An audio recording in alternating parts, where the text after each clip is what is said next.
Like, do you ever get that feeling that you could be doing more, you know?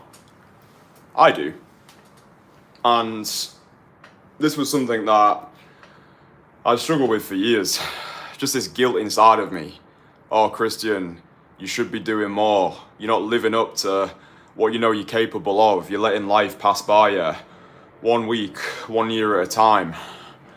And what I want to do is I just want to talk candidly in this stream about guilt, how to remove guilt, and hopefully by watching this stream all the way through, you'll be able to remove guilt from your life. So I'm going to talk in the context of removing guilt that you could be doing more when it comes to cold approach.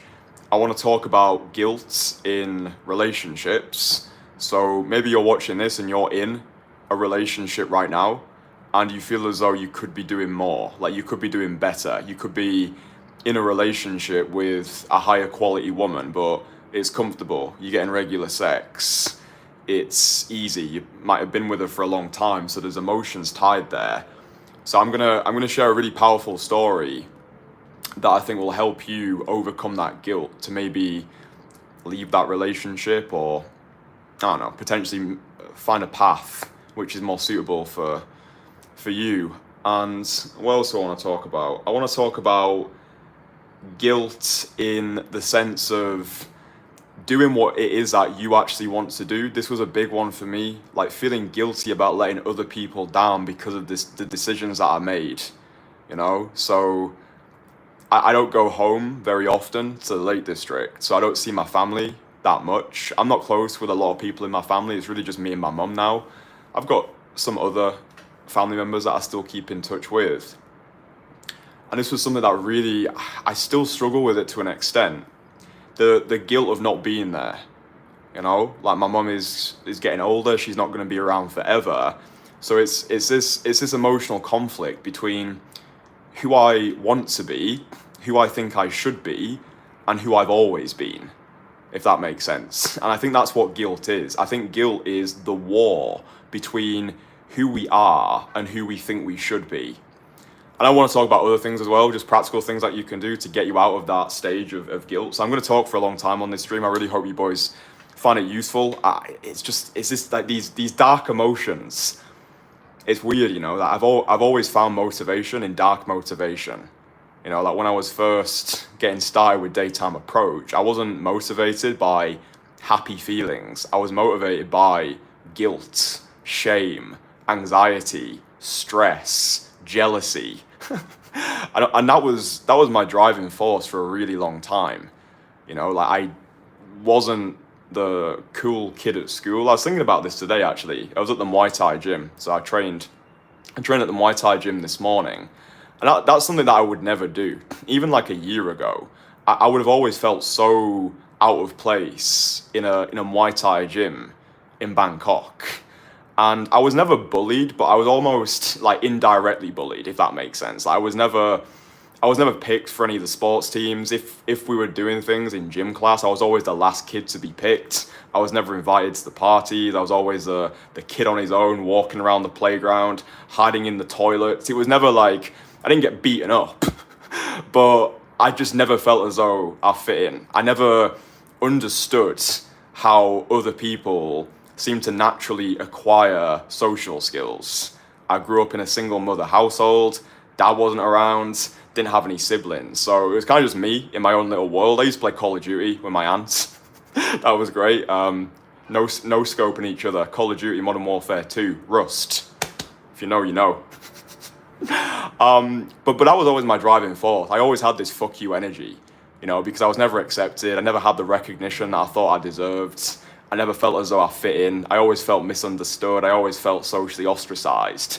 So I don't think that these darker emotions are necessarily bad as long as they're channeled in a positive way. So I'm going to talk about that later, like how we can actually use these lower frequency emotions to get shit done. Yeah. So anyway, I'm getting ahead of myself. If you don't know who I am, my name's Kristian.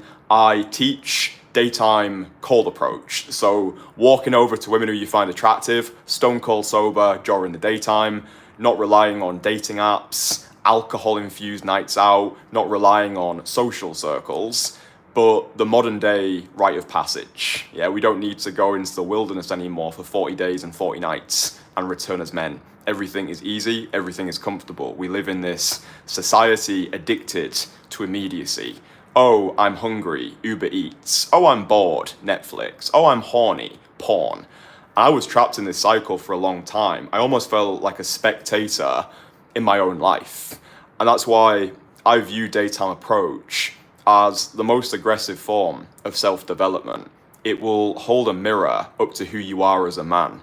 All of the limiting beliefs, all of the excuses that you've been telling yourself, all of the bullshit that has been programmed into your mind, when you go over to that beautiful woman, it's just you, right? And I don't think cold approach solves your problems, but it helps to dissolve them.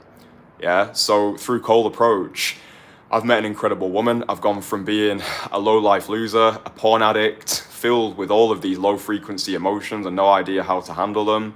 I've gone from working a dead-end job for minimum wage, being on universal credit, living in a grotty apartment in central Leeds, infected by cockroaches. It's all documented on this channel. I'm the only one in this industry who's actually catalogued his chronology, like his actual journey from the very start. So evidence has got the loudest voice. You can go back, watch the oldest video, see where I started. And I really want the stuff that I put out here to inspire optimism into you. Optimism in the absence of certainty. Because if you feel like a bit of a loser right now, if you feel as though life is passing you by, if you feel as though you could be doing more, you could be achieving more, you could be making more money, you could be dating hot women, I've been there. You know, I've been in that place. And through the things that I share on this channel, the things that I'll share in this stream, I've been able to create a completely different character, reinvent myself, forge a new identity through the fires of adversity. And for me, that's what Cold Approach is about. You know, the system that I created is called anti-game artistry. So, in my opinion, it is the simplest, most reliable way of getting dates on demand with wife-worthy women through daytime approach. Because what I focus on when I work with my clients one-on-one is not adding anything, it's removal, okay? It's a subtraction of the unnecessary. Like Michelangelo said when he was asked how he sculpted the statue of David, he said, I simply removed everything that wasn't David. And that's what I do with my guys. It's not about adding lines, adding tricks, adding fake confidence, adding more status. It's not about being a high value man. It's not about getting biceps the size of fucking coconuts. It's not about building your value until you're 38 years old and women are magically going to fall into your lap. And it's not about being a low value pickup artist either, using manipulation disguised as game. What I teach, anti-game artistry, is lethal, radical authenticity. It's removing the bullshit, it's removing the facade and saying to the world, this is me, take it or leave it. All right, so that's kind of like a little bit of what I do. I've worked with over 200 guys now. I've worked with Japanese guys, Indian guys, black guys, bald guys, short guys, guys in the 50s, guys in the 20s, guys who came out of divorces. I've helped guys lose their virginities. I've worked with a lot of guys, and obviously I've transformed my own dating life as well. All of my testimonials, you can get those. Just go on Kristian Kasanova testimonials on YouTube. I'm the only one in this industry who actually showcases real, raw, authentic testimonials. So many of my clients were kind enough to leave those testimonials. And you can also look on my website as well. Again, evidence has got the loudest voice. So, you know, I'm not some bozo charlatan who's like, hey, give me some quick cash. I'll help you get results in a day. Nah, bro, it doesn't work like that. It's kind of like rocking up to a jiu-jitsu gym and expecting to be a black belt on day one. Yeah, cold approach is difficult. Cold approach is hard, but it's a lot fucking easier when you've got accountability, when you've got a community of like-minded guys around you, and when you're also with somebody who gets it. So anyway, all the information is available below, testimonials, evidence, yada, yada, yada. Let's talk about guilt. Let's talk about first of all, how to remove guilt that you could be approaching more women. This is a really common issue that I see with my clients. So many of my clients, they're high-achieving, busy professionals, right? Entrepreneurs, business owners. Many of them are working corporate jobs as well, okay? And something that they encounter is the guilt that they need to be approaching more women than they currently are, specifically during the weekdays, I'm going to go really specific here. So if you're a guy who's working a corporate job, you're living a hectic lifestyle, and you've really only got the weekends to spare for immersing yourself in daytime approach, this is going to be really, really valuable for you.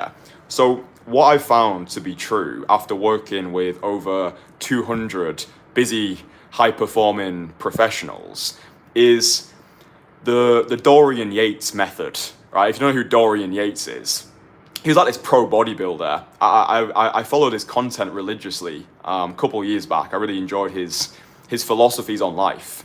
But his way of training was really interesting because his whole mantra was go hard and then go home. Yeah, so he would take the majority of his sets to failure. But like when he was in the gym, he was in the gym. There was no distractions, there was no noise, there was no fluff, there was no scrolling on TikTok between sets. He was hyper focused. His sessions were short, they were intense, and he left the gym feeling as though I couldn't do anything else in that session. So I think the problem a lot of guys encounter, especially if you're working a corporate job, is once you've got a taste of cold approach success, you feel like you should be doing it all the time. But the problem that you'll encounter is you have to switch your states. So you almost have to go from the corporate version of you, the cognitive version of you, into the social version of you, and then eventually the seductive version of you. So I had a conversation with one of my clients yesterday, goes by the name of Richie, and he kind of gave me this system, which I'm really grateful for, and that was what he was encountering. So really busy guy, like working, like the guy's absolutely crazy, making a shit ton of money, working multiple contracts, international lifestyle, like, you know, and he still finds time to actually approach. But this is something that I've helped him with, and also he's learned by going out there with other guys in the entourage, which is my private community, and learning by doing. And he said to me that the problem that he faced, especially during the weekdays, was he was forcing himself to go from work mode to social mode and then seductive mode, and it was affecting his work as well. So the conclusion that I've come to after speaking with many guys inside my private community, the entourage, is go hard, go home. Okay, allocate your attention effectively. It's the same way that I used to feel guilty if I wasn't training Muay Thai here in Bangkok every single day. Yeah, and then the other day actually, I injured my foot. I could barely walk. My girlfriend had to order me some of this special spray to fix my foot, and I'd hit it too hard. Right? I've always been obsessive when it comes to things. I've never seen the point in starting anything if I'm not prepared to go all in with it. And that can be a superpower and a kryptonite. And that really hit home the negative impact that guilt can have, right? Because it's kind of like if you start training at the gym and you want to build a better body, just because you've got a spare 20 minutes doesn't mean you should get a couple of sets in. Okay, so what I've found to be the most effective way of cold approaching, if you are a busy professional working a busy job, maybe you've got that corporate lifestyle, is to save your free time for your cold approach sessions. Yeah, and then you go hard, you go home, you make the most out of your time on the streets. And then when you're in cognitive mode, you don't feel guilty because you understand that when you go out to approach again, you're going to leave nothing on the streets. So I think it's more so to do with the perceived effort involved.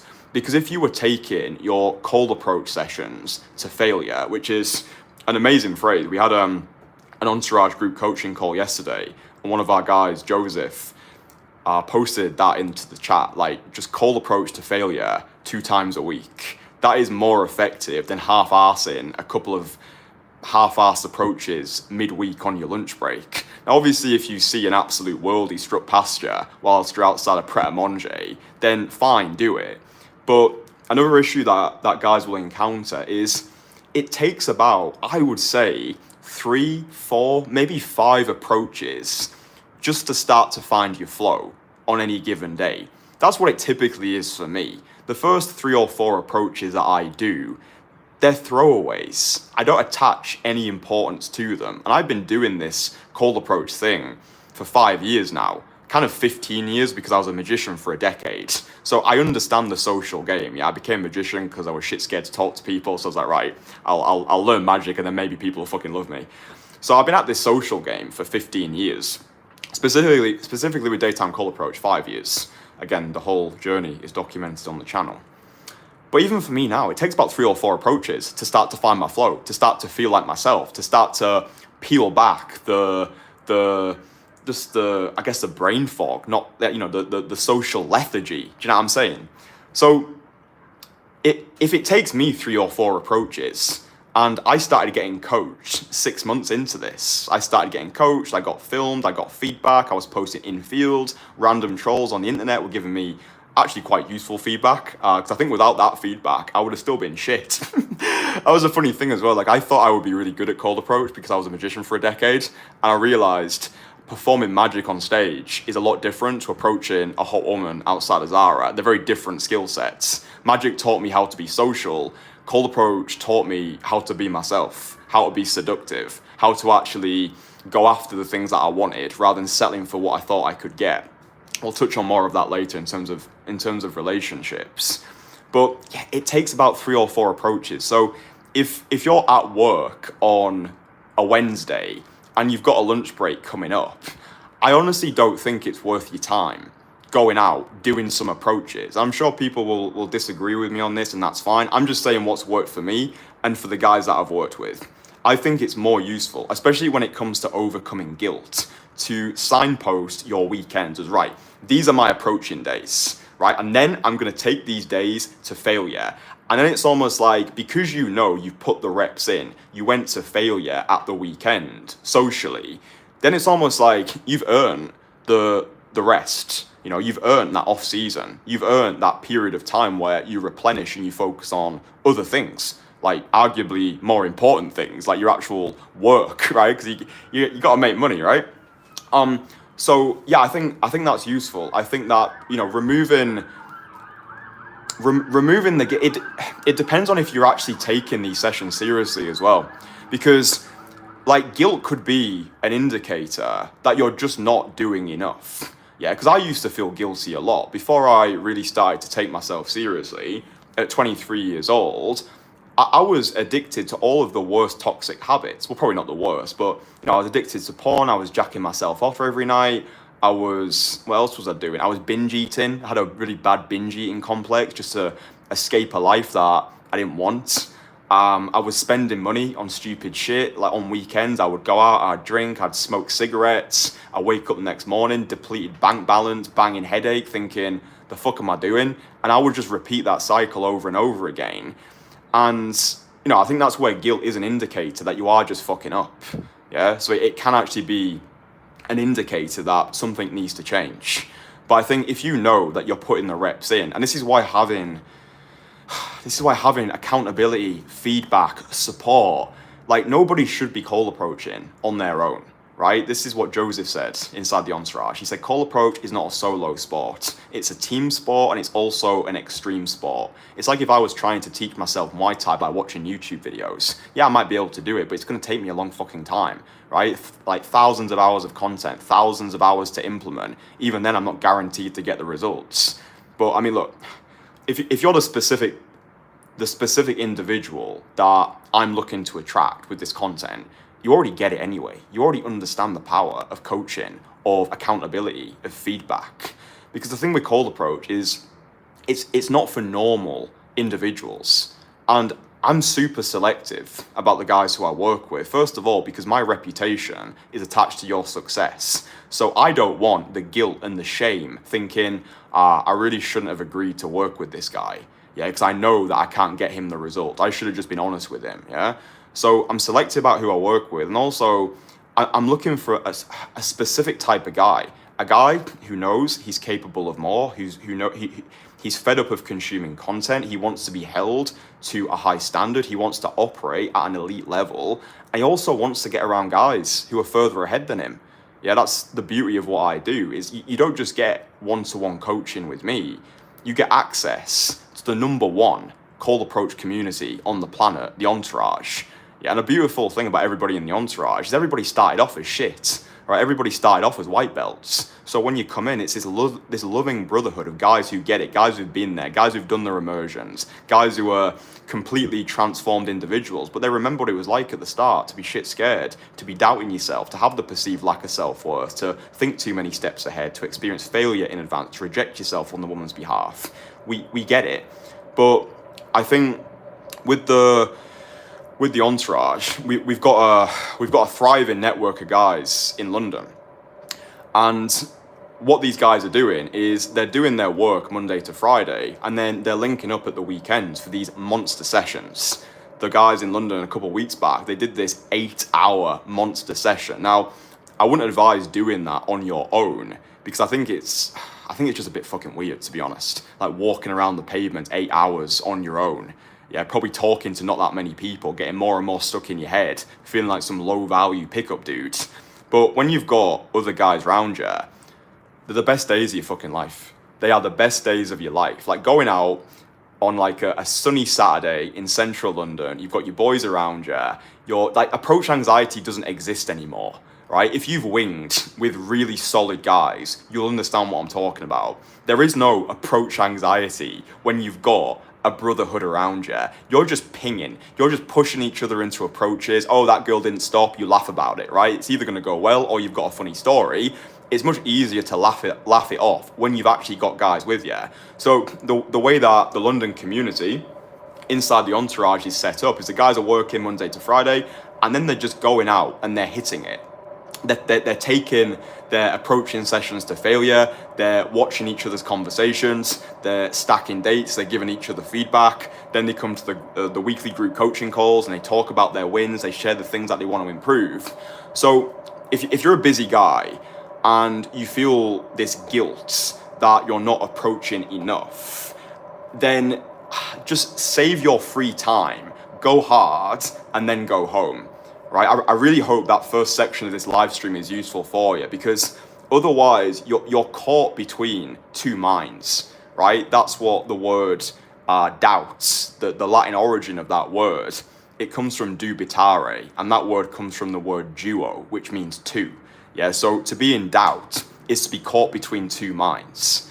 So you've got this conflict between what you think you should be doing and what you are actually doing. So to remove this guilt, signpost your days. Right, I'm going to go out this Saturday for 3 hours and I'm going to aim to do 20 quality approaches. That is way better than half-arsing a couple of approaches on a Monday just because you've got a spare bit of time. People talk a lot in this space about volume. Oh, you need to be doing more volume, bro. Oh, you need to approach more. Nobody talks about conscious volume. And conscious volume will change the way you approach, because very few guys are day gaming deliberately, okay?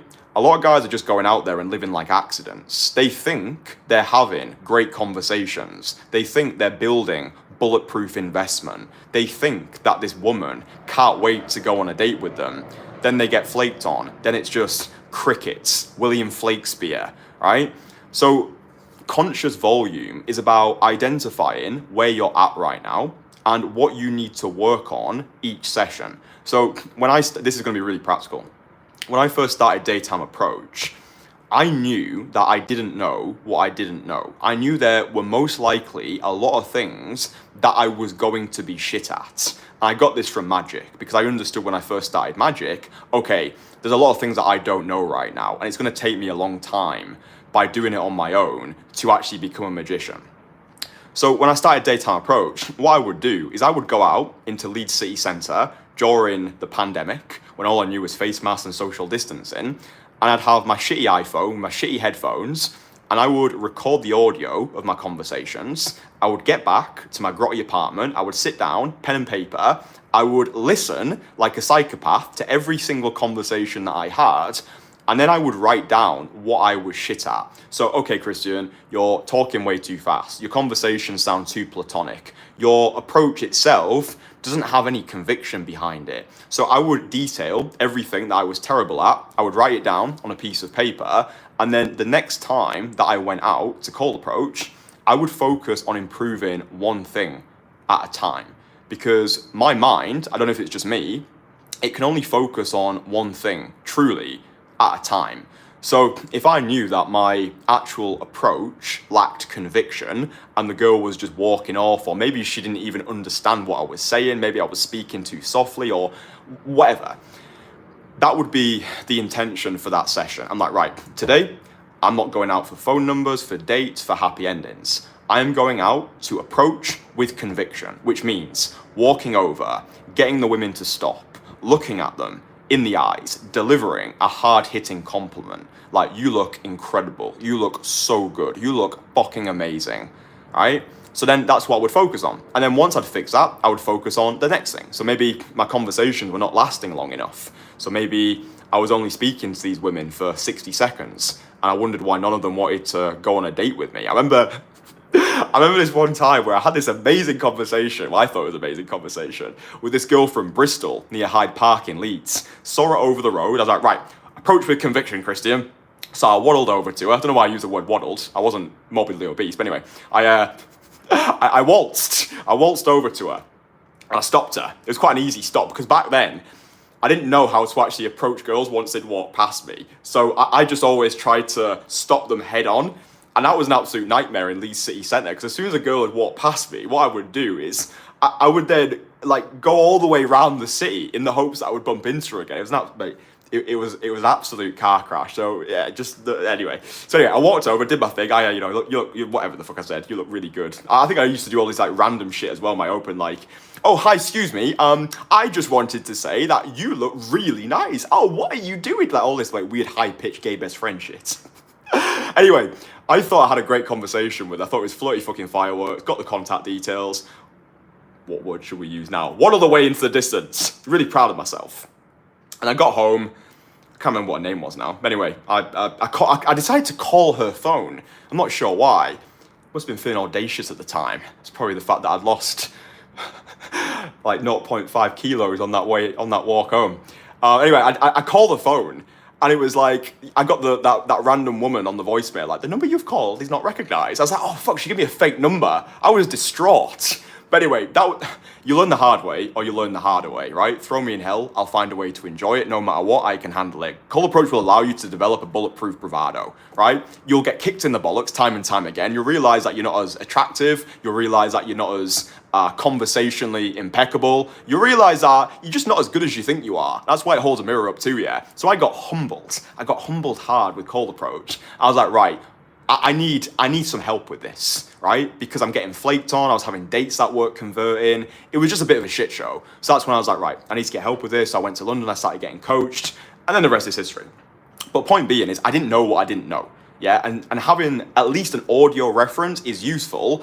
But even that might not be useful for you because you might not know what to look for, right? Yeah, you might be thinking, oh, well, I'm talking too fast, but that might not be the problem. You might have a deeper problem than that. You might be carrying sexual shame, right? You might be living your life like a closet heterosexual. You might be giving off gay best friend vibes. But if you've got no one to actually break you down in a positive way and be like, dude, you're coming across too gay. Your body language is off. Dude, you need to dress fucking better, right? You need to get yourself into better shape. You need to get a better haircut. Like, those clothes that you're wearing, they don't suit your physique. Like, when was the last time you even fucking trained, right? It's not just about approaching women, right? It's becoming the version of yourself who cold approach can work for. And that's all that this is, right? Game is learning how to get what you want. All this cold approach thing is, it's talking to people, but it's learning how to deliver the value that you've built to the world. And this is why all of this old school pickup ideology is complete garbage, right? Oh, you can just be this low-life loser sleeping on a cum-stained mattress in your grandma's basement. Oh, and you can just have game because game trumps all. No, game does not trump all, right? You can't be a fucking loser working at the car wash and expect to be banging Victoria's Secret models, right? The game has moved on and you need to as well, yeah? So, making this work in the modern game, put simply, it's about becoming the full fucking package, holding yourself to an elite standard, and not seeing daytime approach as a cheat code into the sexual marketplace. Like, for the right individual, daytime approach is a cheat code, right? But if you're a loser, then daytime approach is going to make you more of a loser because it's going to amplify the current version of you. But if you're like the guys who I work with, you've achieved some level of success, you've got your social skills on point, you look good, you dress well, you might just need a push, you might just need some no bullshit feedback, you might just need to be surrounded by guys who are further ahead than you when it comes to cold approach, then cold approach will make you more cool, right? This is why if you're getting labeled as creepy, if you're getting hundreds of phone numbers which are not going anywhere, if girls are giving you this weird side-eye glance, then you need to look in the mirror, dude. Like, what are you doing? Like, where's your hygiene at? Do you stink? Taking radical responsibility. That's what I did. Yeah? I wasn't good enough at 23 years old. And I understood no one was coming to save me. I understood most of it. It was entirely my fault. It was my fault. Yeah, and I needed to take radical responsibility for that. That's why guilt was a useful motivator. Because I was like, yeah, I'm watching porn. I'm wanking off into a sock every night. I've got a shit job. I've barely got any money. I look like a turnip. I dress like a fucking moron. And I think that I'm just going to game my way into these women's pants. It's like, fucking wake up, Kristian, right? It doesn't work. You build yourself. Yeah, and I've done that. I've done that well. I've got a free course as well. It's called My Most Fuckable Man course. Probably the best free course that anyone's ever created. In that course, I've got a module titled Mindset Mastery. That's the best place to start, I would say. That module in that course, My Most Fuckable Man course, I should charge money for it, but I don't give a fuck about getting money for stupid courses. I give away information. I charge for implementation. Yeah. So in that free course, I outline this 3-step formula that I use to become a completely different person. So I would advise that there'll be a link somewhere in the description. Just go on like free courses or something. You can get it. So anyway, removing guilt, like you should be doing more with cold approaching. I think we covered that.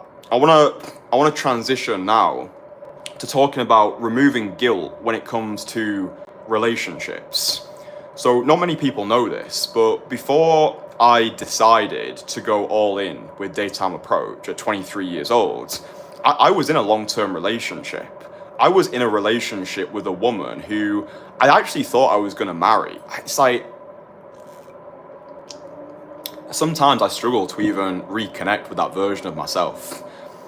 Anyway, it was a pandemic, we were living together, everything was kind of going well, you know, like it was comfortable, it was all right. I'd met her parents, they somewhat liked me, her family were a bit fucking annoying, but it was what it was. I didn't have any other ways of really meeting women. Like, I was like, well, I could do dating apps, but they're shit.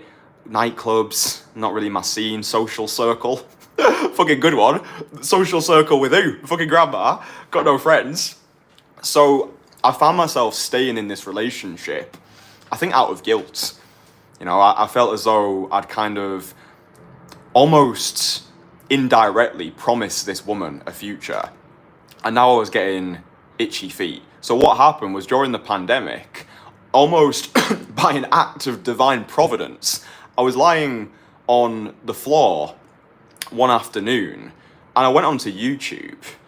And that day changed my fucking life, because what happened was I went onto YouTube and the algorithm fed me a video. I really feel like the YouTube algorithm was like God acting in disguise, because I hadn't even been searching for any of this content. Like I wasn't searching for cold approach content. I wasn't searching for dating content. I wasn't searching for, you know, picking up girls in fucking Warsaw.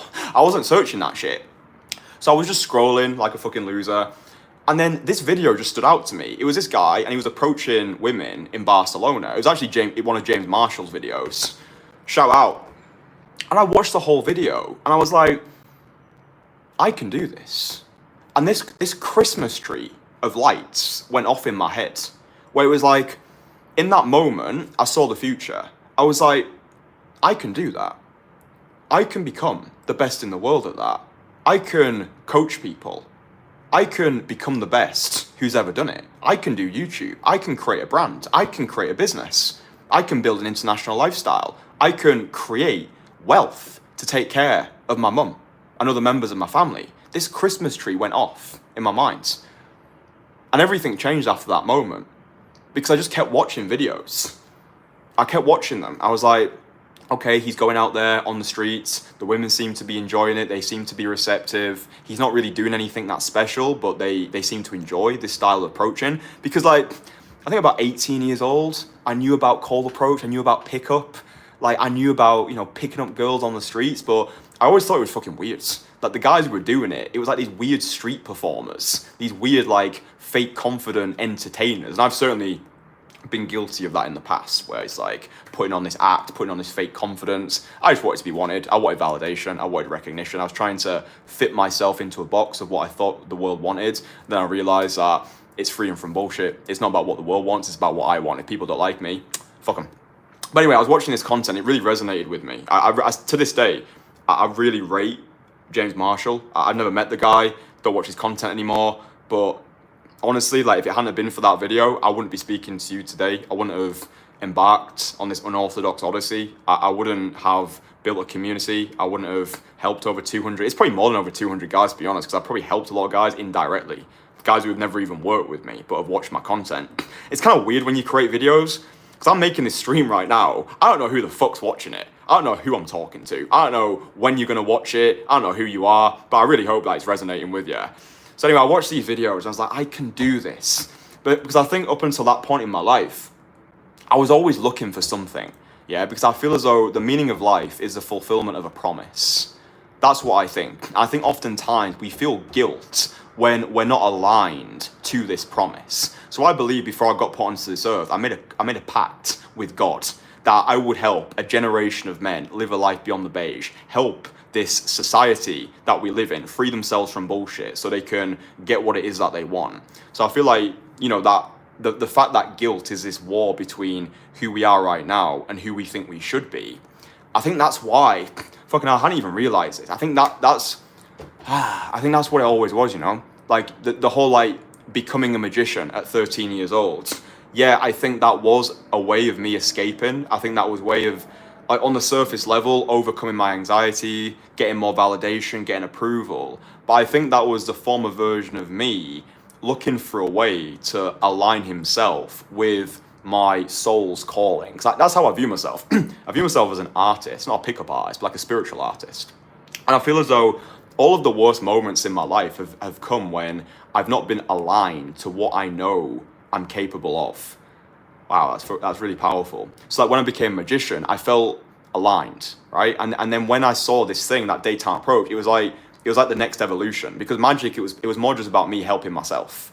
With cold approach, it started off with me wanting to help myself, but then it became so much more than that. I was like, I can actually have a positive fucking impact on the world. And for somebody like me who never felt cared for, who never felt as though he got recognition, who never felt as though his presence meant something to anybody, it was like a way for me to get all of those needs met, and it still is. There's a really interesting philosophy that I think it was Carl Jung. I've spoke about this in the past, but reiteration is consolidation. Self-sabotage does not exist. Self-sabotage does not exist, because if you imagine that you're not just you are a combination of many different versions of you. So if you imagine a stage where actors perform, on this stage, only one of the actors can get the spotlight. So within me, there's all of these different versions of Kristian. There is the creative Kristian that wants to make these videos. There is the coach Kristian who wants to help guys in the field one-on-one. There's the party Kristian who just wants to go out and get white girl wasted. There is the fitness Kristian who wants to get into elite physical condition. There's the animalistic Kristian who wants to conquer and train Muay Thai. There's the explorer Kristian who wants to go to faraway new territories. And if these individual parts of us don't get given the spotlight, then they start to rebel. So when I was addicted to porn, for example, it was because there was this part of me inside, probably the part of me that wanted love and worship and admiration, that those needs weren't getting met. So it would bubble, and then we'd just have a blowout. In the same way that if the party version of Kristian wasn't being satiated, if I wasn't going out and doing something and being the center of attention, then that would bubble into me drinking too much and being stupid and being an idiot. So it's like, self-sabotage doesn't exist when you actually understand that all of these different versions of yourself, they need attention, right? And the thing that I've done for myself is I've found a vehicle, which is the work that I'm doing, which satiates all of these parts of me. So like the party version of Kristian feels aligned. The creator version of Kristian feels aligned. The explorer version of Kristian feels aligned because I can travel, I coach guys in multiple cities across the world. And then I guess with the animalistic side of me, that's why I've started Muay Thai to achieve some semblance of balance. But self-sabotage doesn't exist. We've got all of these different versions of ourselves. So if you feel as though like you're slipping into these toxic habits, if you feel as though you're sabotaging yourself, like it might not be you, it just might be a part of you that you're not satiating. So maybe you just need to have a glass of wine on a fucking weekend, right? Maybe you just need to do that. Otherwise you might end up in some like absolute binge. Anyway, guilt in relationships. So I saw the cold approach video. My whole mind lit up like a Christmas tree. I'm like, this is the thing. This is the thing. But then the problem came. I was in this relationship. So what happened was I fell in love with a future that hadn't happened yet because I had this relationship. Things were going okay. And up to this point in my life, dude, I'd never broke up with a girl before. I was always a guy who was getting broken up with. Yeah, my first girlfriend left me because I was too fucking needy. My second one left me because I couldn't get a boner. And then what the other ones, probably the same fucking thing. It was an absolute shit show. So I was just used to being rejected, not getting the approval and the admiration that I wanted. And for the first time in my life, it felt like God had just delivered this opportunity to me, where it's like, all right, Kristian, you little motherfucker, I'll give you this video. I've shown you what your future could look like. Now it's up to you. Right now it's up to you to decide what you're going to do with this. And this was scary for me because this was that conflict. It was the stepping into the unknown. I didn't know what to expect. And I felt this guilt. I felt this deep guilt that I'm going to break this girl's heart. I'm going to have to sit her down and have a conversation that I don't even feel emotionally available or emotionally able to do. This was just a scary fucking thing for me. So I remember this. And this fucking hell, dude. I remember going for a walk. I went for a walk towards the Calls in Leeds, which is where the water is. Beautiful, like beautiful part of the city. I remember walking, and I remember it felt as though like something just delivered this question into my head. And it said, Kristian, can you imagine being with this girl for the rest of your life? And instantly, the answer was no. I was like, no, I can't imagine that. So I was like, okay, so what we're going to do is we're going to go back home, we're going to sit her down, and we're going to have that conversation. I was like, I don't fucking know what to say. It's like, no, you do. Just speak your truth. This is freedom from bullshit, dude. Like, if not now, when? So, like, I went back home, I called her over, we sat at the kitchen table, and I just explained the situation to her. I just like, you know, I've been thinking, and I really respect you as an individual, and I feel as though this isn't actually what I want anymore. And it was, dude, it was fucking horrible. It was horrible, right? I'm not going to be one of those fucking stupid alpha red pill morons. Like, oh, don't feel any emotion, dude. Oh, just on to the next one. You know, it's like, no, shut the fuck up. Like, this is like emotion. This was like, you know, a girl who I was actually having like consistent sex with, which was huge for me. Like that girl really taught me how to love. I think I spoke about this at the start of the stream, where it's like, I don't think we can be in love with other people. I think we're in love with their capacity to allow us to feel love. And that's what this girl did for me. Like, I met her, I was just an absolute wreckhead. I was all over the place. And she accepted me. We had this relationship. She obviously pictured a future with me. And now I just hit this crossroads where I need to make a decision. It was like the mission or the missus. And it was heart-wrenching. And because it was a pandemic, we still had a place together, I think for the next 2 or 3 months. So we continued living together. And stupidly, we continued to have sex. One of the times it was unprotected. And then she thought she was pregnant. And then I was like, oh, fuck, like everything was going so well. And now she might be pregnant. And that really threw a spanner in the works because I'd already fallen in love with this future that hadn't existed yet. I already imagined in my mind making these videos, traveling the world, changing guys' lives. And I was like, I could have a baby on the way. And I was not equipped. I was not equipped to deal with that. On my best months at the Railway Museum, I probably brought in about £1,200. And after my expenses were taken out, I probably had about 50 quid each month left over. I'm like, I ain't going to be able to support this this little fucker. And yeah, you know, back then I still wasn't fully taking responsibility for my life. Again, I went down to the Coles near the water. I called up my mum. I was like, Mum, I think she might be pregnant. And my mum was like, well, you got to fucking take responsibility for her. If you're going to be a father, you better step up. That's why, you know, I've got a weird relationship with my mum, but she's always put me in good stead. You know, she's always gave me like just this no bullshit advice. I'm like, do you know what? You're fucking right. But anyway, I was a mess back then. She wasn't pregnant in the end. We went our separate ways. But that guilt that I was feeling, I think that's so normal with guys, because you might be watching these videos and you might be in that same position that I was in, where you've got a girl, you've got a relationship, maybe you've been together for a long time, maybe you've stumbled across my videos by some sort of divine intervention, and now you question everything. Now you're thinking, is this actually what I want? Could I be doing better? I was 23 at the time, right? So I don't know how old you are right now. Maybe you're fucking married. Maybe you've got children. I've worked with an assortment of different individuals, but you might have just hit that point in your life where you're at that crossroads. You're at that stick or twist moment. It's like, what do you do?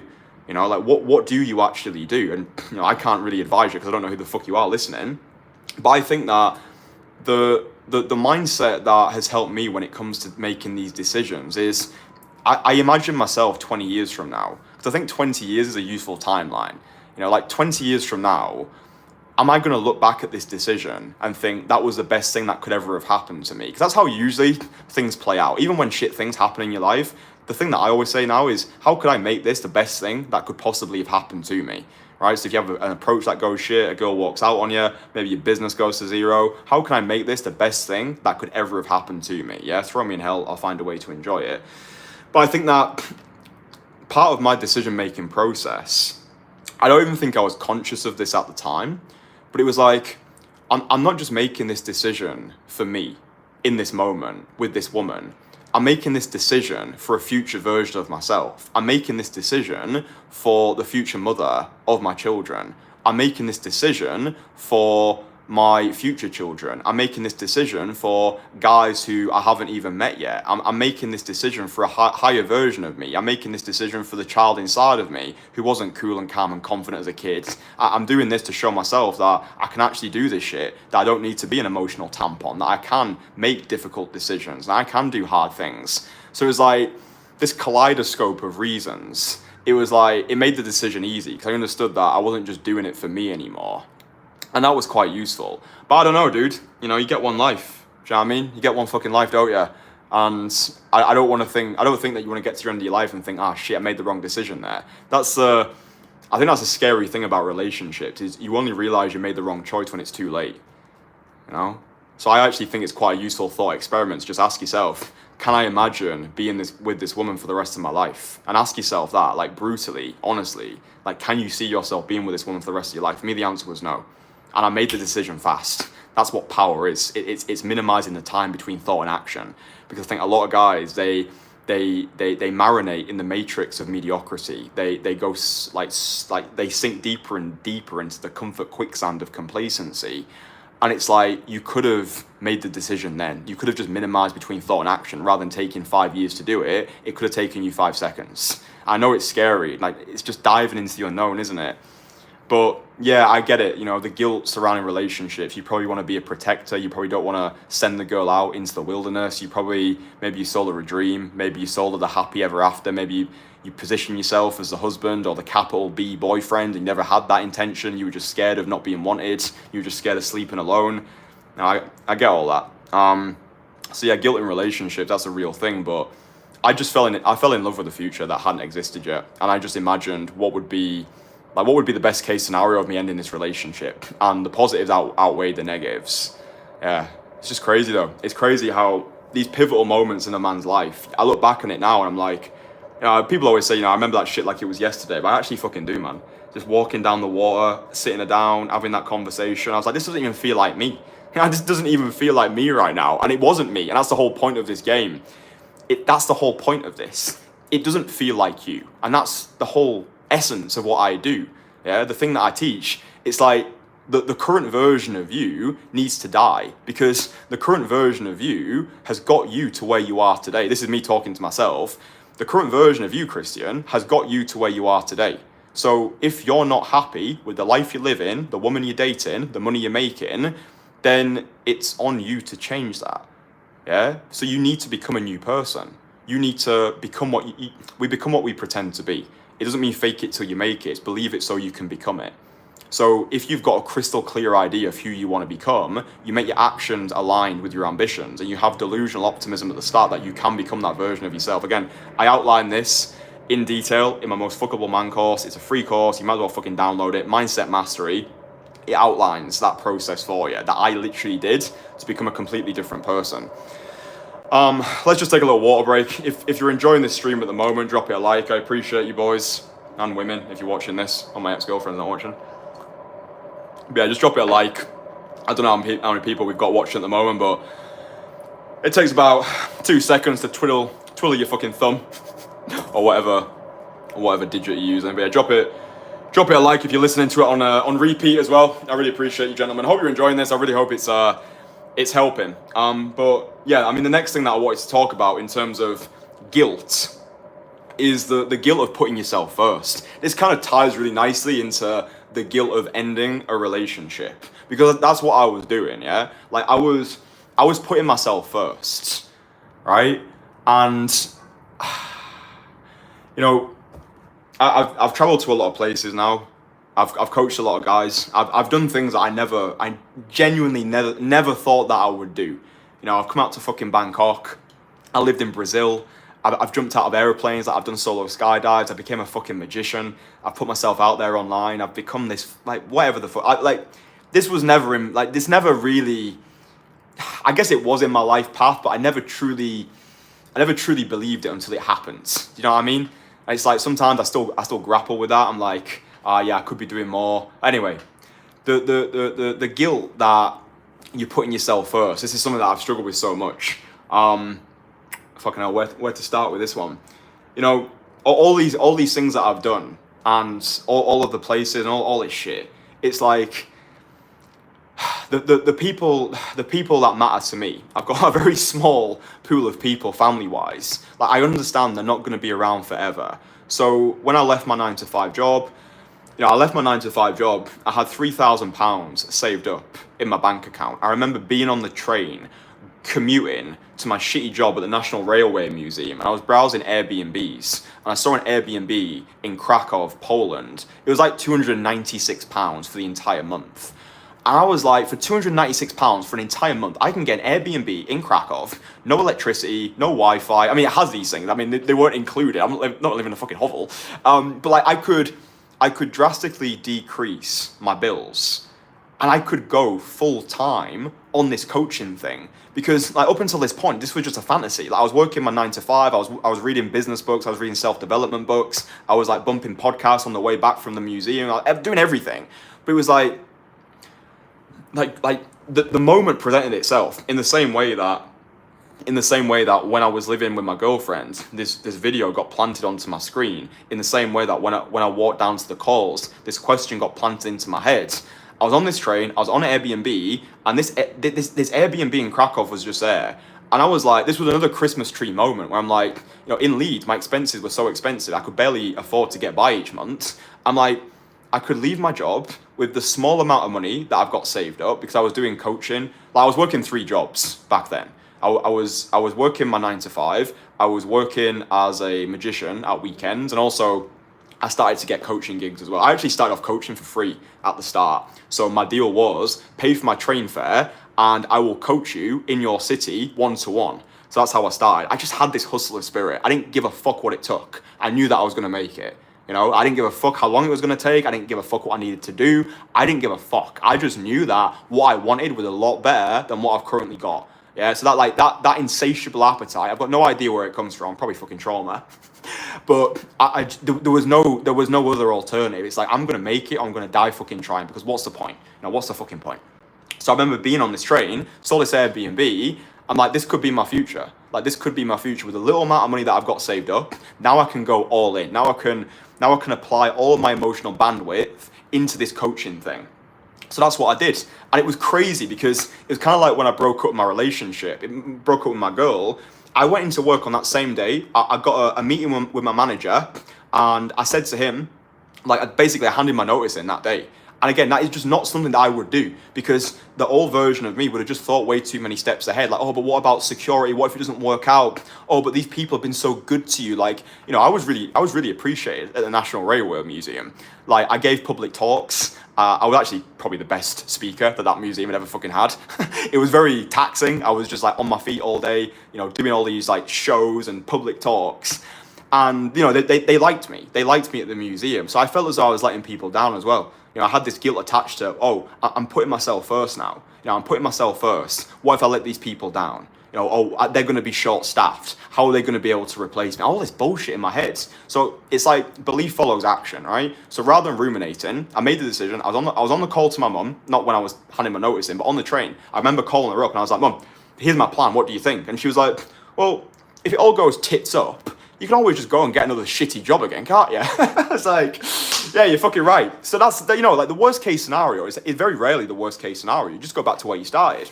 So I was like, all right, had a meeting with John, handed my notice in, and that gave me 30 days. So now I had 30 days left at the museum, and it was just this crazy moment, because again, if I hadn't taken that difficult action, if I let guilt get in my way, then again, I wouldn't be speaking to you today. Or maybe I would be, but I'd still be in that grotty apartment wondering, like, when am I going to do it? Right? Like, I remember I used to work at the supermarket in my hometown of Barrow-in-Furness. If you know, you know. I mean, you only really go there if you're fucking lost. But I worked at this supermarket, Iceland frozen foods. I used to stack shelves, help people locate the turkey dinosaurs in aisle 6. Awful, like godforsaken job. I remember going to this place to work. I was a Christmas temp. So after I finished university, I didn't know what the fuck I wanted to do in my life. I ended up going to Thailand to #find myself. Anyway, I went back and got a job in Iceland fucking frozen foods.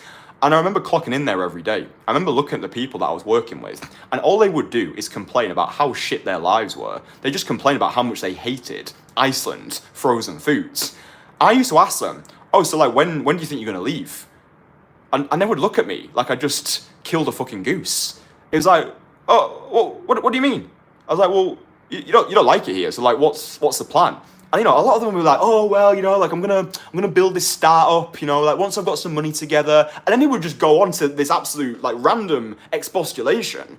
So it's like, it gave me an impression of what I didn't want my future to be like, right? It's the whole, like, show me your friends, I'll show you your future. Environment's everything. I think we can learn things from everybody. Even the people who are working in Iceland frozen foods, they show me what I didn't want for my life. I didn't want to be that guy at 40 years old with a pot belly who hates his life, hates his job, probably hates his wife as well, and can't see that it's like he's the problem, right? You've chosen this, right? We're all self-made, but the only people who want to admit that they're self-made are the people who are proud of their lives, right? So it's like, it is all your fault. It's all your fucking fault, Kristian. This is the conversations that I was having with myself. Like, it's all your fucking fault, Kristian. Like, if you decide to stay here, if you decide to stay at the Railway Museum, if you decide to get this girl pregnant and build a life with her, that's your fucking fault, dude. That's your fault, right? Forget about all of this bullshit. It's like, it's your fault, Kristian. Like, take radical responsibility, motherfucker. So, I can't remember why I was sharing that story.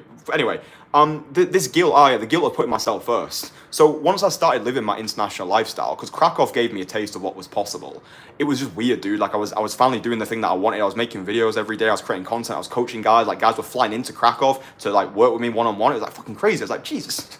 Oh, I think I had about 2,500 subscribers back then. Anyway. And so then I started living internationally. I remember feeling this crazy amount of guilt. I think it was when I got to Brazil. I think that's when it really hit me. So it was, what year was Brazil? I think it was at the start of 2023. So at the start of 2023, I lived in Rio for a short amount of time. I remember feeling this massive amount of guilt because my mum, she didn't want me to go to Brazil. She didn't want me to go there. She was absolutely shitting it. She'd heard the stories about Brazil, people getting kidnapped, people getting all this like horrible stuff. And I was in Romania at the time. I remember calling her on one morning. I was like, Mum, you're not gonna like this. And she was like, oh fucking hell, what have you done? I just booked a flight to Brazil. That was a horrible conversation. Because I remember things just went quiet for like a long time. And she was like, okay. And I was like, you know when your mum says to you, I'm not mad, I'm just disappointed? Because we'd had conversations about me potentially going to South America, and she was always adamant that she didn't want me to go. She said to me, like, I'll never stop you from going, but I'm not happy about it, right? Because I care about you. Do you know what I mean? I care about you, I love you, you're my only son, or only fucking child. So it's like, I need to express caution. I get that. But it was just a part of me that I felt as though if I didn't make that decision, then I would resent my mum. Do you know what I mean? Like, I would resent her for the action that I didn't take, because I was putting her wants above my own. And that's what I was always used to doing as a kid. It was always me, like, you know, biting my tongue, because, you know, my mum's got mental health problems. She was working multiple jobs just so she could give me a life. And, you know, it was difficult, right? So I was always making decisions that I thought would please my mum. This gave me these crazy people-pleasing tendencies, which I then actually transmuted into my coaching. Because now when guys work with me, if it's a guy that I truly want to work with, I will just go above and beyond to make sure that guy succeeds. Because I see my mum in my fucking clients. I'm like, I don't want my clients to be like, I'm not mad, I'm just disappointed. Your coaching was shit. It's like, fuck, that cuts me to my fucking core. So I remember, you know, having this conversation with her, and she was like, okay. And then it's like, you know, you've got a decision to make here now, Kristian. Like, what the fuck do? You book your flights, you book your accommodation, and obviously she's not happy about it. And then, you know, I had the thought process going on, but I was like, ultimately, you know, it's my life, right? And I can't be making decisions just to pacify my mum. So I went to Brazil, and everything that could have gone wrong in Brazil did go wrong. It was one of the worst trips of my fucking life. I was just not prepared for Brazil. Brazil is not a beginner location. Forget about all of the bullshit marketing that you see on screen. Like, Brazil is a dangerous place. I got lucky. But the Airbnb that I stayed at, basically all of my cards, my bank cards got frozen, so I couldn't withdraw money from an ATM. I had another month of rent to pay to my Airbnb, but I couldn't get any money out. And the Airbnb host, he got like super, just like almost aggressive towards me. It was just a really weird dynamic where they wanted me to go to the carnival dressed up in all of this like weird random clothing. I was like, I'm not doing that. Then he took me for dinner with his family and basically berated me that I wasn't speaking fluent Portuguese. I'm like, dude, I've been here for 4 fucking weeks. So the Airbnb host guy was weird, and I couldn't afford to give him his money. So then he was threatening to kick me out. Then I got really sick, so I just got violently ill. My phone broke. And I was just a hot mess. And you could just imagine the conversation that I had with my mum. Like, once I got my phone back, it was like well, I fucking told you so. But to be honest, it actually wasn't like that. It actually wasn't like that. She was very understanding. And we found a way to get some cash so I could pay for the final month of Airbnb. Shout out to Sam, by the way. Sam from Fluid Social. We were in Brazil together. It was the first time that I met the guy. I met the guy on my birthday, 12th of January. I met the guy out there in Rio. Never met him in my life. He knew that I was out there, so he invited me to just like check out the city together. And I was in absolute dire straits, so the only contact I really had then was Sam. I explained the situation. He's like, no problem, bro. Like, I'll get you the money out. Just pay me back. Like, you know, the act of generosity like that has always stayed with me. Kind of lost contact with the guy. Not sure what he's doing anymore, but that, you know, that was huge. And another one of those moments of divine intervention, I would say. You know, but you know, the guilt that I feel quite a lot is the decisions that I continue to make to put myself first. So, you know, last year I was out here in Thailand for 6 months. I don't see my mum a lot. I don't see my family a lot. Like, my nana, grandma, she's been in the hospital recently. The doctors explained that she was terminally ill. She's actually made this crazy recovery though. I'm like, how the fuck did she manage that? But anyway, you know, like, my family were messaging me. There was kind of like this, almost this like want for them that they wanted me to like come back, you know, before she dies. And it's like, you know, like this guilt that I've got towards my family. It's like, oh, you know, should I do that? Should I not do that? It's like, Kristian, like, what comes first here? Like, what is it that you want? You know, like, what is it that you want? You know, because I don't want to resent people. I don't want to. For me, the mission comes first. You know, this comes first. Everything. This does come first. And I think that's interesting. But I feel this guilt, you know, the guilt that I should be spending more time with my family, the guilt that I should be putting other people before myself, the guilt that I shouldn't be, quote unquote, working so. Like, I feel that. Like, I get it. And, you know, I found that just accepting it for what it is, I understand that, you know, there's all of these different parts of my personality that are trying to appease maybe a version of myself that that I used to be. But, you know, you might be feeling this right now. Like, maybe let's make it a little bit more light. You might want a cold approach, right? You might want to approach women, but you might feel guilty about it. You might feel shame.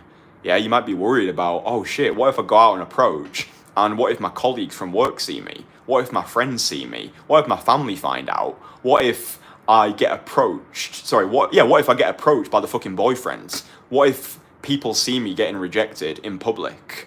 How humiliating is that going to be? Oh, should I even be doing this? Is this not creepy? Am I going to get in trouble? You know, and, you know, I think the whole system that we live in is designed for you to fail. I call it the great sedation. Yeah, the great sedation, because this is cold approach, right? It's freedom from bullshit. The great sedation wants you to be a static spectator in your own life. It wants you to be a good boy, to work your 9 to 5, for ask for permission when you're allowed to go for a shit. And every time you don't approach that woman, every time you don't take that difficult action, every time you don't have that hard conversation with a family member, you're actively agreeing to be a programmable pawn in somebody else's game. Yeah. And when I understood that, it made my decision-making process easier. Because it's like, yeah, I'm not just doing this for me. I'm doing this to invest into the identity of myself who I want to embody. Because daytime approach, it's not for normal guys.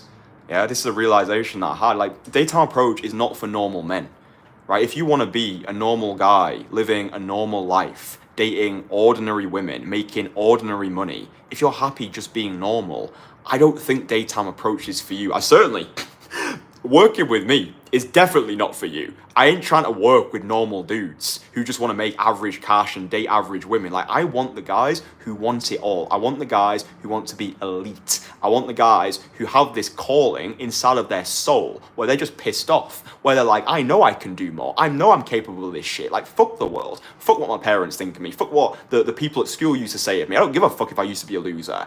I want it all right now. And I'm prepared to do whatever it takes to get it. Yeah, I'm prepared to not do my best, to do what's necessary. It's like one of my favorite authors, Jack Kerouac. He put it perfectly. I'm probably going to butcher this quote, but he said something along the lines of, the only people for me are the mad ones, the ones who are mad to live, mad to be saved, mad to talk, desirous of everything at the same time, who never yawn or say a commonplace thing, but burn, burn, burn like fabulous yellow Roman candles shooting like spires across the stars. Something like that. The whole point of this is like, daytime approach is for the mavericks, it's for the renegades, it's for the rebels, right? It's not for the guys who want to accept the status quo. It's for these guys who are like, yeah, I'm pissed off at the system, I'm pissed off at society, I'm pissed off at these external forces who are diluting my masculinity, and I want to go out there and I want to do this not just for me, but for my future family, for my future wife, for my future children, and for that scared little boy inside of me. So, you know, it's not for normal guys. So it's normal to have these fears. That's fine. I had these fears as well. But I think the way to overcome this is recognizing that it's not just about you. Yeah? It's like, you know, when I'm coaching my guys in the fields, they'll have these fears. Like, oh, she looks busy, she looks bitchy, she looks like she has a boyfriend. But it's like, dude, just tell me that you're scared. That's okay. I've been there as well. I'm scared. You know, when I make these videos, I get scared. When I cold approach, I get scared. When I spar in the Muay Thai gym, I get scared. But what matters most is how well you walk through the fire. That's from Bukowski. So I think this guilt of doing what you want to do rather than what you think you should do, that's real. And I understand that.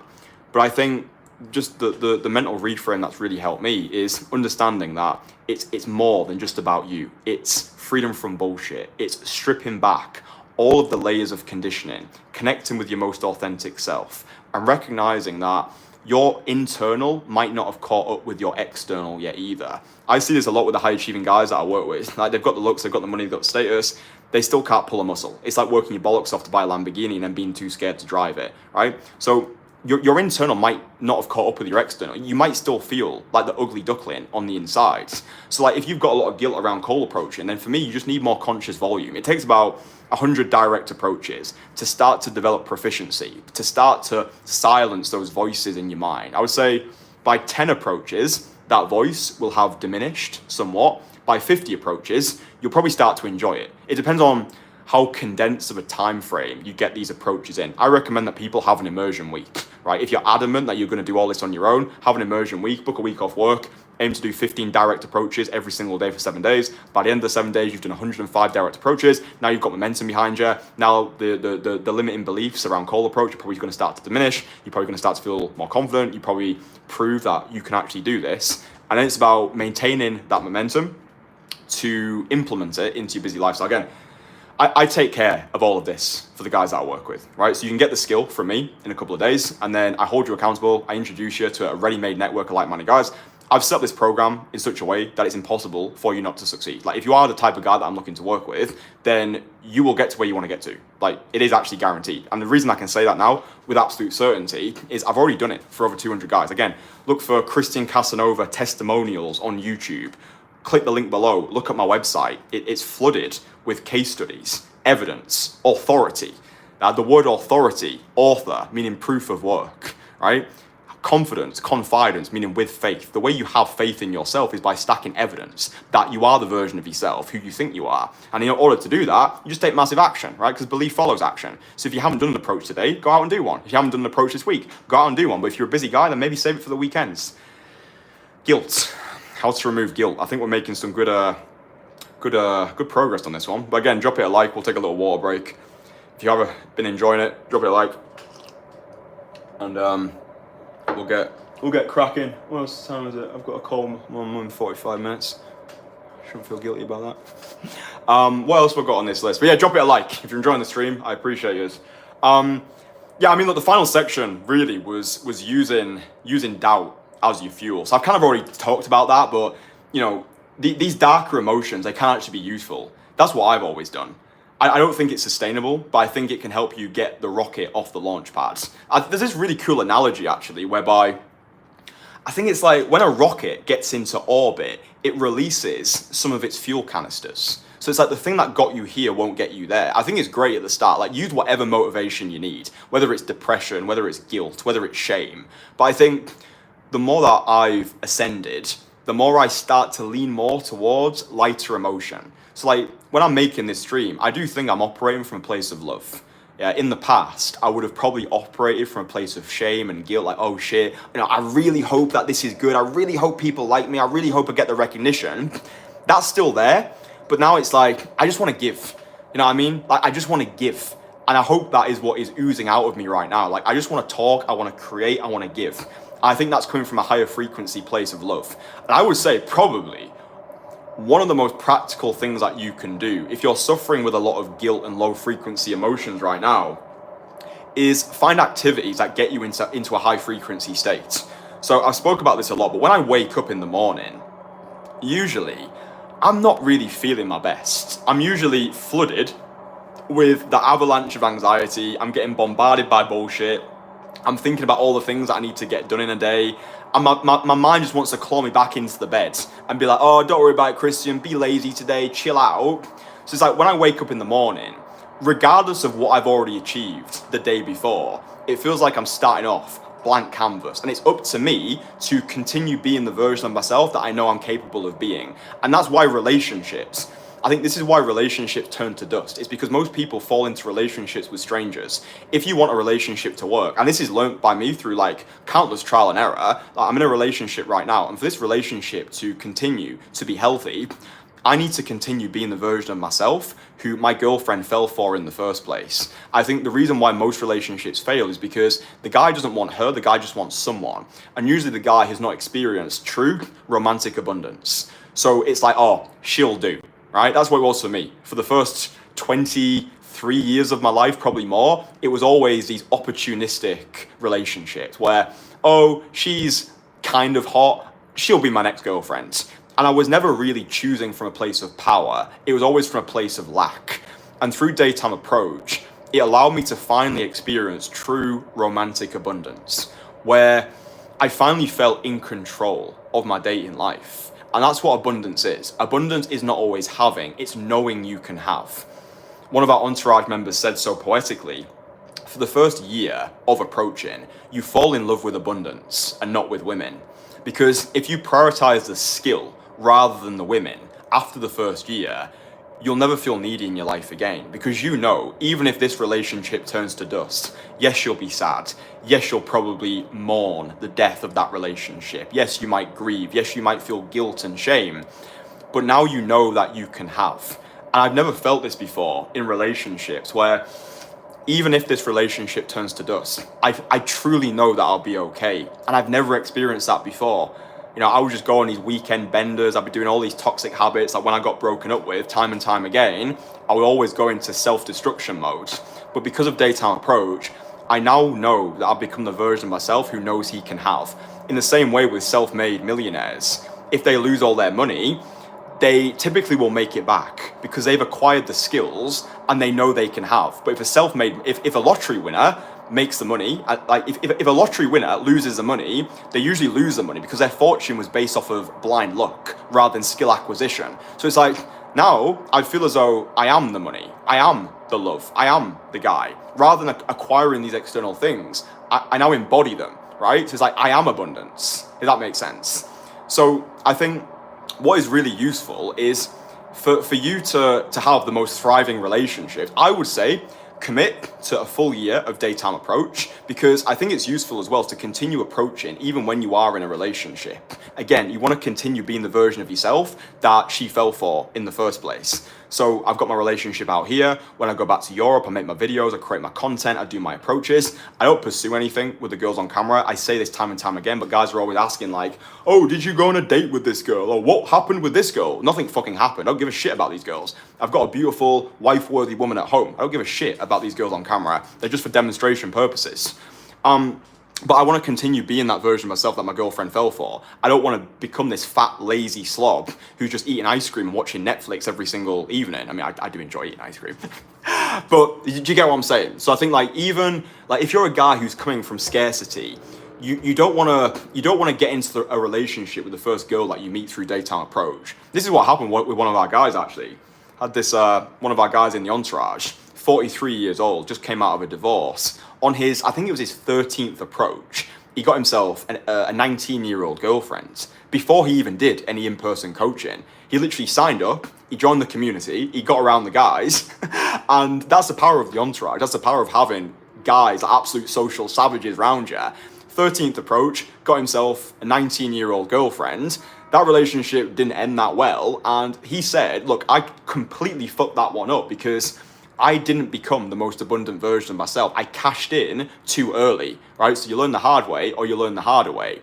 So he learned from his mistake. But the reason why I share this is because a lot of guys cash out way too early, okay? So it's like you want to prioritize the skill rather than the women, right? And once you've done that, once you become the most abundant version of you, then, you know, you're never short of women again, right? Because it's like, yes, we get into cold approach because we want to get dates on demand with wife-worthy women. But like once you start getting that, like once you start dating women who you once thought was out of your league, once you walk into a venue with the hottest woman in there, people are looking at you like swiveling their heads, like how the fuck did he get her? Like once you've done all that, you realize it wasn't just about the women. It was about you. It was about you freeing yourself from all the bullshit, becoming the most aligned, highest version of you.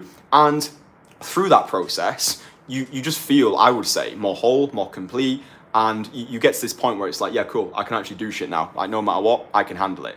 So I would say just find activities that get you into a high frequency state. So for me, it's doing Muay Thai here in Bangkok in the mornings. Like I say, when I wake up in the morning, I'm not really feeling it. By the time I've done 90 minutes in that sweaty Bangkok gym, it's like experiencing God through adversity. That's what it feels like. The session today was fucking brutal. We do the thing where like I lie down and they just hit me consistently with like this like fucking pad, and it's like the rounds are intense. Then we spar.